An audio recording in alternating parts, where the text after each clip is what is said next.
Bonsoir à toutes et à tous, ce samedi 10 août, il est l'heure de l'info en mode été. On débute ce journal avec ce fait divers à Saint-Dizier. L'inquiétude monte depuis la disparition de Charlie Préchet, un habitant de 32 ans. Selon les informations diffusées sur les réseaux sociaux, Charlie a quitté son domicile le jeudi 8 août au matin sans laisser d'informations. Depuis, il n'a plus donné signe de vie, laissant inquiet sa famille et ses proches. Sa sœur que nous avons contactée précise qu'il est parti en voiture dans une Mégane grise alors qu'il n'a pas le permis. Il n'a pas sur lui ni de téléphone, ni d'argent, ni de papier. Une enquête a été ouverte par la police de Saint-Dizier. Pour toute information utile, le commissariat est joignable au 03 25 06 56 56.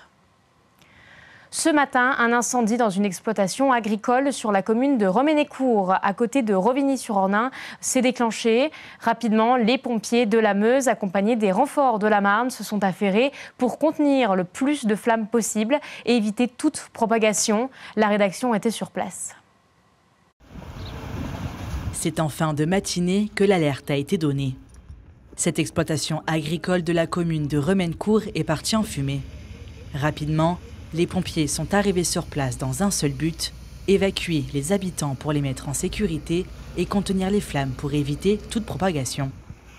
À proximité de cette ferme, une maison mitoyenne ainsi qu'une cuve contenant 12 000 litres de fioul auraient pu mettre en danger les habitants du village. Une cinquantaine de sapeurs-pompiers provenant de la Meuse et de la Marne se sont affairés pour limiter les dégâts.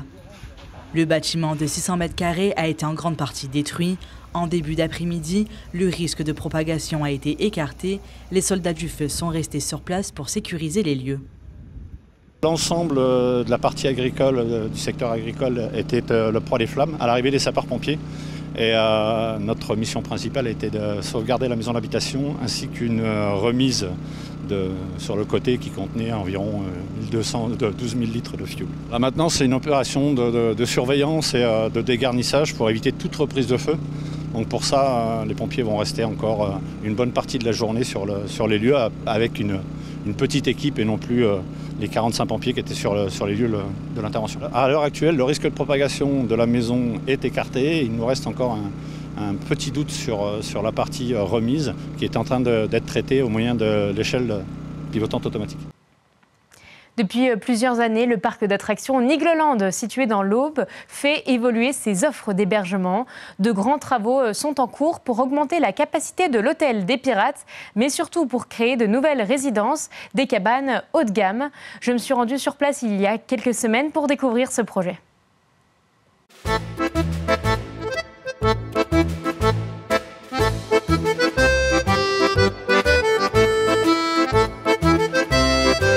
1600 personnes séjournent dans cet hôtel chaque année. Le parc d'attractions Nigloland envisage de faire mieux. Pour cela, 2 grands projets ont récemment été lancés.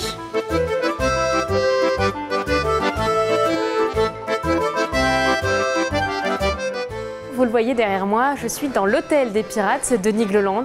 C'est ici que l'on va parler de l'offre d'hébergement du parc. On a rendez-vous avec Anthony.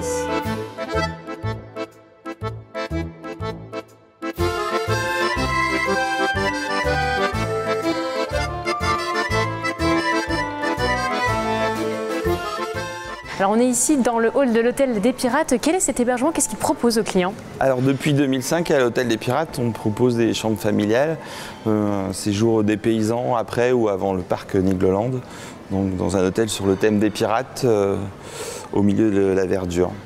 Alors quels sont les clients que vous avez? Combien de personnes passent ici chaque année? On a à peu près 16 000 visiteurs par an qui viennent dormir à l'hôtel des Pirates, qui viennent de tout le grand quart nord-est de la France, de la région parisienne, et à peu près 10% d'étrangers qui viennent de Suisse ou de Belgique. Alors en ce moment, des travaux sont en cours pour créer une nouvelle offre d'hébergement. Qu'est-ce que ça apporte au parc?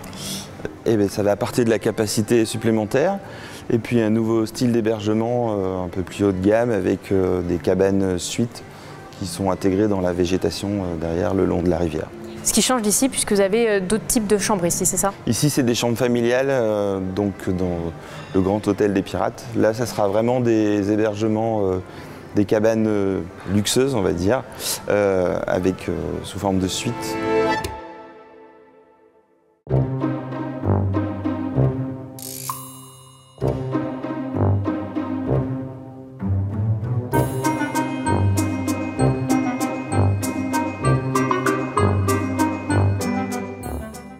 Juste derrière l'hôtel, c'est un autre décor. Des ouvriers et leurs engins sont désormais en place. Ils travaillent à l'agrandissement de l'hôtel et du restaurant des Pirates. L'hébergement adoptera une thématisation plus poussée pour une immersion plus grande en Amérique du Sud.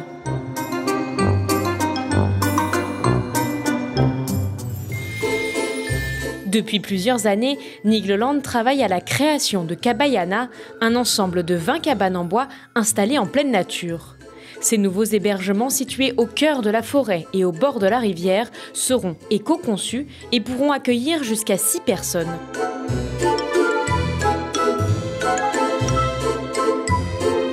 Alors on se trouve sur la terrasse de la première cabane. Pourquoi c'était important pour Nigloland de proposer une nouvelle offre d'hébergement?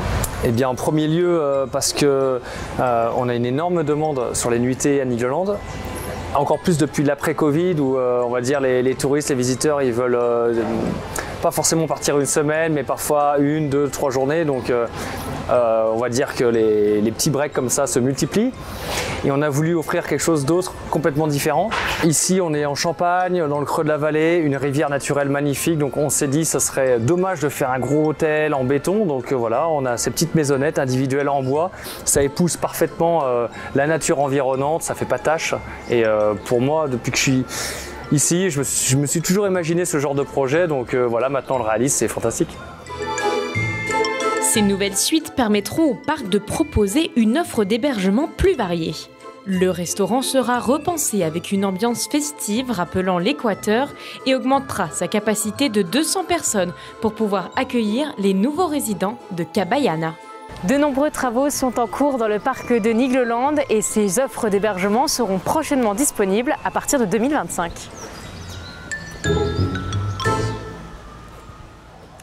Comme chaque soir, nous vous proposons de redécouvrir l'un de nos reportages de 2024. Aujourd'hui, parlons éducation. En début d'année, le Greta Sud-Champagne a lancé une formation au métier de tourneur. 4 salariés issus du bassin industriel langrois ont pu suivre ces premières sessions de cours afin de monter en compétences et de gagner en autonomie. Pour les entreprises, former ces salariés est une véritable opportunité. Loïs Large les avait rencontrés en février. Au cœur de cet atelier du lycée Eugène Decomble de Chaumont, 4 salariés du bassin industriel langrois arrivent au terme de leur formation au métier de tourneur sur métal et à l'utilisation de machines à commande numérique. Le contenu de la formation, en fait, nous allons voir de la lecture de plans jusqu'au réglage et au contrôle final des pièces. Organisée par le Greta Sud-Champagne, cette formation a débuté au mois d'octobre. Au total, les 4 salariés ont suivi 116 heures de perfectionnement, aussi bien théorique que pratique, afin de monter en compétences. Parmi les 4 stagiaires, on retrouve notamment Christelle, seule femme du groupe, qui veut donc montrer que l'industrie est un domaine ouvert à tout le monde, et Julien, le benjamin fraîchement diplômé d'un bac professionnel technicien d'usinage. Sur mon tour, je le faisais tourner, mais je ne savais pas forcément certaines choses, que maintenant je sais pourquoi il faut faire de cette façon et pas d'une autre, quoi. Déjà, ça m'a permis de me rendre déjà beaucoup plus autonome. Ça m'ouvre une nouvelle façon de réfléchir parce qu'avec un autre professeur que d'autres, ils n'ont pas la même façon de faire et ça apporte vraiment plus de connaissances, plus de construction, plus de choses. Et je pense que c'est que bénéfique pour moi à l'avenir. Si cette session de formation permet à chaque salarié de gagner en compétences, elle représente également une valeur ajoutée pour les entreprises. Former ces salariés apporte en savoir-faire et permet notamment de répondre au mieux aux besoins de l'entreprise. Ils ont vraiment monté en compétences, ça les permet de s'inscrire au sein des équipes et d'être à l'aise dans le dialogue avec leurs collaborateurs et de monter en technicité. Voilà, donc vous avez développé des compétences techniques en tournage. Ce type de formation est donc une véritable opportunité pour ces entreprises. Dans le bassin industriel langrois, 30% de la population active travaille dans l'industrie, mais malgré de nombreuses offres disponibles, le secteur peine toujours à recruter. C'est la fin de votre édition. On se quitte sur ces images des piscines de Vitry-le-François et de Saint-Dizier. Le soleil est enfin de retour. Il fait très chaud. Alors les habitants profitent des différents bassins et activités mis à leur disposition pour se rafraîchir. La fréquentation de ces deux piscines est d'ailleurs en hausse, comme vous le verrez dans un reportage que nous diffuserons dès la semaine prochaine. Bonne soirée. Tout de suite, la météo et la météo des plages. L'information continue sur Puissance Télévision.